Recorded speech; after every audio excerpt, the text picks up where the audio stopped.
ত্রয়োদশ জাতীয় সংসদ নির্বাচনের জন্য ২৩৭ আসনে প্রাথমিকভাবে চূড়ান্ত প্রার্থীদের নাম ঘোষণা করেছে বাংলাদেশ জাতীয়তাবাদী দল। শেষ মুহূর্তের তালিকা যাচাই বাছাই ও আলোচনার জন্য সোমবার দুপুরে শুরু হয় স্থায়ী কমিটির বৈঠক।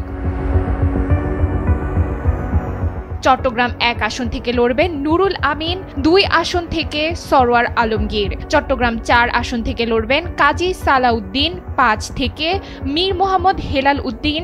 ৭ আসন থেকে লড়বেন হুমম কাদের চৌধুরী, ৮ আসন থেকে এরশাদ উল্লাহ, ১০ আসন থেকে আমির খসরু মাহমুদ চৌধুরী, ১২ আসন থেকে মোহাম্মদ এনামুল হক, ১৩ আসন থেকে সরওয়ার জামাল নিজাম এবং ১৬ আসন থেকে লড়বেন মিশকাতুল ইসলাম চৌধুরী পাপ্পা।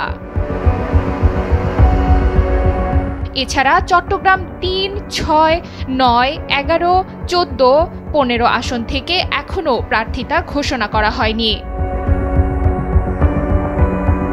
মির্জা ফখরুল ইসলাম আলমগীর জানান, দীর্ঘ যাচাই বাছাই শেষে এই তালিকা চূড়ান্ত করা হয়েছে।